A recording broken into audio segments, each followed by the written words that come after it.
नमस्कार, मेरा नाम है कृष्णा विस्टार। आप देख रहे हैं जनसत्ता फटाफट। चलिए नजर डालते हैं आज की बड़ी खबरों पर।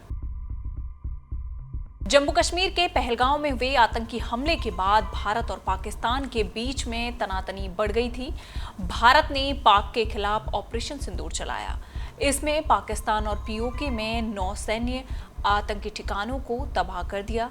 हालांकि तनाव बढ़ने के बाद सीज फायर समझौता हो गया। इस पर अब अमेरिकी राष्ट्रपति डोनाल्ड ट्रंप के अहम सहयोगी और टेस्ला के मालिक इलॉन मस्क ने प्रतिक्रिया दी है। इलॉन मस्क ने अमेरिकी विदेश मंत्री मार्को रूबियो द्वारा भारत और पाकिस्तान के बीच तत्काल सीज फायर पर प्रतिक्रिया दी। सोशल मीडिया प्लेटफॉर्म एक्स पर मार्को रूबियो ने लिखा, पिछले 48 घंटों में वेंस और मैंने प्रधानमंत्री नरेंद्र मोदी और शहबाज शरीफ, विदेश मंत्री सुब्रमण्यम जयशंकर, सेना प्रमुख असीम मुनीर और राष्ट्रीय सुरक्षा सलाहकार अजीत डोभाल और असीम मलिक सहित वरिष्ठ भारतीय और पाकिस्तानी अधिकारियों से बातचीत की है। मुझे ये घोषणा करते हुए खुशी हो रही है कि भारत और पाकिस्तान की सरकारें तत्काल युद्ध विराम और तटस्थ जगह पर व्यापक मुद्दों पर बातचीत शुरू करने पर सहमत हो गई हैं। हम शांति का मार्ग चुनने में प्रधानमंत्री मोदी और शरीफ की बुद्धिमत्ता, विवेक और राजनेता की सराहना करते हैं। उसी पर प्रतिक्रिया देते हुए इलॉन मस्क ने लिखा, बधाई। जम्मू कश्मीर में शुक्रवार रात शांति रही। वहीं नियंत्रण रेखा और अंतर्राष्ट्रीय सीमा पर भारतीय पाकिस्तानी सेनाओं के बीच कोई संघर्ष नहीं देखा गया। भारत पाकिस्तान सीमा पर जारी तनाव के बीच शनिवार को सीजफायर के ऐलान के बाद अब सीमावर्ती गांवों में हालात सामान्य होते दिख रहे हैं। पंजाब, राजस्थान के कुछ जिलों में सोमवार को भी स्कूल, कॉलेज बंद रहे।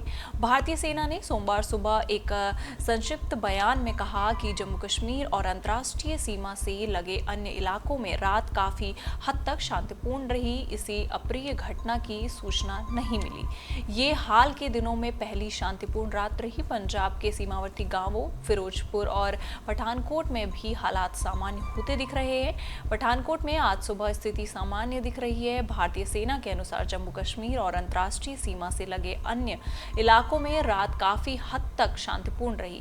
किसी घटना की सूचना नहीं मिली है, जो हाल के दिनों में पहली शांत रात है। फिरोजपुर के एक निवासी ने कहा, शांति बनाए रखनी चाहिए, युद्ध कोई समाधान नहीं है। भारत पाकिस्तान में जारी तनातनी के बीच हैदराबाद की कराची बेकरी को लेकर भी विवाद छिड़ गया है। लोग बेकरी का नाम बदलने की मांग कर रहे हैं। तेलंगाना पुलिस ने बताया कि भाजपा सदस्यों ने हैदराबाद में कराची बेकरी की एक शाखा में कथित तौर पर तोड़फोड़ की और मालिकों से इसका नाम बदलने की मांग की। पुलिस के अनुसार ये घटना शनिवार दोपहर 3 बजे एक विरोध प्रदर्शन के दौरान हुई। भारत और पाकिस्तान के बीच तनाव की पृष्ठभूमि में शमशाबाद स्थित कराची बेकरी की शाखा को विरोध का सामना करना पड़ा। आरजीआई एयरपोर्ट पुलिस स्टेशन के इंस्पेक्टर के बालाराजू ने इंडियन एक्सप्रेस को बताया, बेकरी के किसी भी कर्मचारी को कोई नुकसान नहीं पहुंचा है, कोई गंभीर नुकसान नहीं हुआ है। हम घटना के कुछ ही मिनट के भीतर मौके पर पहुंच गए थे और राजनीतिक संगठन के सदस्यों को तितर-बितर कर पाए। ये पहली बार नहीं है कि कराची बेकरी में विरोध प्रदर्शन हुआ। पिछले हफ्ते भी प्रदर्शनकारियों को बेकरी की बंजारा हिल्स शाखा में तिरंगा झंडा लगाते हुए देखा गया था। जस्टिस भूषण रामकृष्ण गवई 14 मई को भारत के अगले मुख्य न्यायाधीश के रूप में शपथ लेंगे। वो इस पद पर असीम होने वाले पहले बौद्ध होंगे।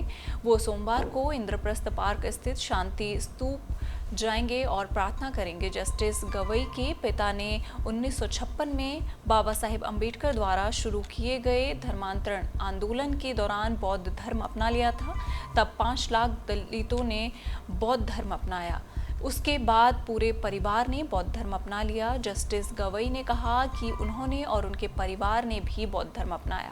मीडिया रिपोर्ट के मुताबिक अपने आवास पर पत्रकारों के साथ अनौपचारिक बातचीत में जस्टिस गवई ने कहा कि संविधान सर्वोच्च है। केशवानंद भारती मामले में 13 जजों की बेंच ने भी यही कहा। जजों की नेताओं के साथ मुलाकात किए जाने के सवाल पर जस्टिस गवई ने कहा कि एक न्यायाधीश के रूप में आप हाथी दांत के महलों में नहीं रहते हैं और जब तक आप अलग अलग क्षेत्रों के लोगों से नहीं मिलते हैं तब तक आप उनके मुद्दों को नहीं समझ पाएंगे। ऑपरेशन सिंदूर के बाद भारत और पाकिस्तान के बीच चल रहे तनाव पर अब युद्ध विराम लग गया है। वहीं इस तनाव की वजह से भारत ने पाकिस्तान स्टार्स पर पूरी तरह से बैन लगा दिया। भारत ने पाकिस्तान पर किए गए हमले से पाकिस्तानी स्टार्स बौखला गए और उन्होंने सोशल मीडिया पर इंडिया के खिलाफ अशब्द कहे।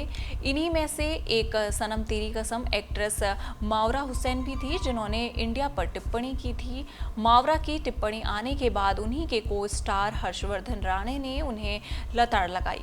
साथ ही ये भी कहा कि अगर मेकर्स सनम तेरी कसम 2 बनाते हैं और पुरानी कास्ट के साथ ही काम करते हैं तो वो फिल्म करने से मना कर देंगे। एक्टर की ये बात सुनने के बाद मावरा ने इसे पीआर स्ट्रेटेजी बताया और उन पर अटेंशन पाने का इल्जाम लगाया। अब हर्षवर्धन ने इसका भी मावरा को करारा जवाब दिया है। मावरा हुसैन की कमेंट का रिप्लाई देते हुए हर्षवर्धन ने अपने सोशल मीडिया हैंडल इंस्टाग्राम की एक स्टोरी पर पोस्ट किया। इस पोस्ट में एक्टर ने लिखा, ये पर्सनल अटैक की तरह लग रहा है। किस्मत से मेरे पास ऐसे अटैक को नज़रअंदाज करने की ताकत है, लेकिन मेरे देश की गरिमा पर किए गए किसी भी अटैक के लिए मेरे पास 0 सहनशीलता है।